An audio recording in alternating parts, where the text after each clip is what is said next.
Happy Saturday, and thank you for joining us here on THV 11 News at 6. I'm Tamer Knight, joined by meteorologist Simone Thomas. And Simone, I must say, it's not my favorite, but it's heating up out there. Yeah, we've managed to stay dry here in the capital city, which has given us the opportunity to see some very hot and humid conditions. But a lot of our neighbors in northern Arkansas have been picking up on some thunderstorms this afternoon. We even saw a couple tornado warnings for some extreme northern counties, just kind of along that fringe. But really what we've been seeing over the past couple of hours is a couple severe thunderstorm warnings for the wind and hail. We've been seeing some special weather statements, which is a step down from the severe thunderstorm warning. And we also have an active flood warning right now happening in northern Arkansas. We're going to look a little closer at northern Arkansas to see that 6-hour rainfall. This takes us back to noon. So everything we've seen since noon to now, a lot of these swaths of orange you see are 6-hour rainfall estimates between 1.5 to 2 inches, with some parts of Marion and Boone County up to our north with pockets of closer to 3 inches. That is that maroon shading you see.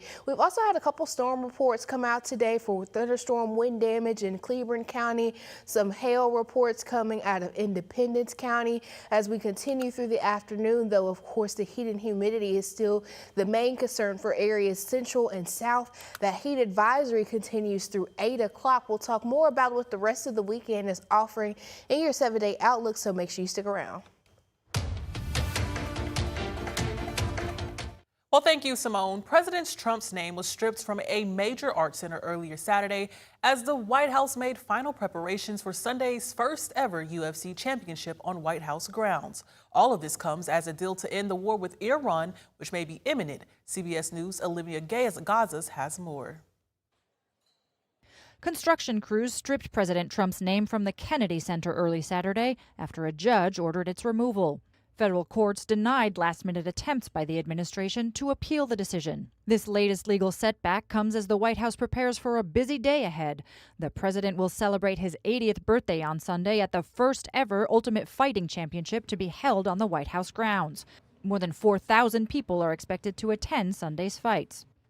But the big event has many people divided. I feel like just overall it's very gaudy and just kind of, I don't get it. It doesn't seem like anything anybody really wants. I don't watch boxing. I guess as long as the city is safe and people are interested, it's a free America. The president's birthday could coincide with a breakthrough in the Iran war. On Saturday, the president posted on social media that a deal was scheduled to be signed on Sunday. The details are still unclear. Iranian officials earlier casted doubt on that timing. The apparent progress in talks unfolded after the U.S. shot down several Iranian attack drones in the Strait of Hormuz Saturday morning.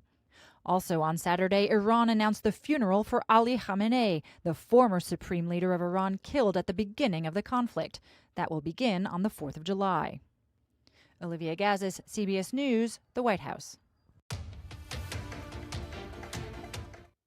And back here in Arkansas, Hot Springs police are investigating a deadly shooting late last night. Officers were called to Carl Drive just before midnight and found 45-year-old Nathan Lynch with multiple gunshot wounds. Lynch succumbed to his injuries and died at the scene. Investigators say 34-year-old Jace Dickey was involved in a fight with Lynch before the shooting and has now been charged with first-degree murder and taken to the Garland County Detention Center. Meanwhile, North Little Rock's Lehman Library is dealing with damage after vandals broke the front door overnight. The library says the damage means the main entrance is temporarily closed while repairs are being made. Thankfully, no one was hurt, and despite the damage, the library remains open with visitors asked to use the Lehman's Children's entrance in the meantime. And a meeting about data centers in the Little Rock area is turning tense at times as one city official admits if he could go back, he'd do things differently. THV 11's Carter 3 reports from inside the room where this all went down. It started as a fairly ordinary meeting. I'd like to pause at this moment and welcome our newcomers. Members of the Coalition of Little Rock Neighborhoods meeting on Saturday morning to hear from the Little Rock Water Reclamation Authority. Little Rock Water Reclamation Authority's involvement has only been on the one in the port, the now announced Google facility in the port. COO Ryan Benefield said that through treatability studies, they determined that they can handle the amount of wastewater the data center would produce. We had that study done, and what it showed is we can. That plant can handle what they're going to be able to send us. Benefield took questions from residents, but attention quickly turned to Virgil Miller, one of 10 elected members of the Little Rock City Board. He said he's against data centers, but repeated what Mayor Frank Scott Jr. has said in recent weeks: a state law prevents them from outright banning them. This act by the state supersedes local authorities' powers to say they don't want data centers. But residents pressed him on if there's anything the city board could have done to stop what they see as a project bad for the environment. You guys all agreed to invite Google in, not knowing what their purpose was. Is that correct? Miller maintained that they couldn't have stopped it, but he wishes he'd done more. We just didn't ask enough questions. I can speak for myself. I didn't ask enough questions. I know some other board members that they looking back on and said they didn't ask enough questions. So I will take that bullet. In Little Rock, Carter Thweet, THV 11 News. Carter, thank you. Google attracted some pushback earlier this week with a meeting about the data centers that was invite only, leading to some community members being kept out. Google said in a statement that that meeting was about hearing local voices by Ford fellow residents. And thousands turned out this weekend for Amplify Fest in Benton, a two-day event featuring live Christian music, worship, and community outreach. Organizers say the free festival featured national artists, food vendors, and family activities, drawing crowds from across Arkansas and beyond for a celebration centered on faith and fellowship. And also this weekend, Soma Pride brought color and celebration to South Main today with live music, local vendors, and community groups filling the district. Organizers say the event is about visibility, inclusion, and supporting local LGBTQIA voices.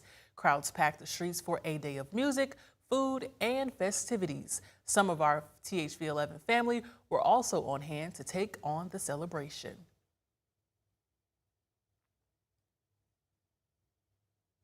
And plenty of fun to be had in southern Arkansas, where the Bradley County Pink Tomato Festival is celebrating a milestone year in Warren.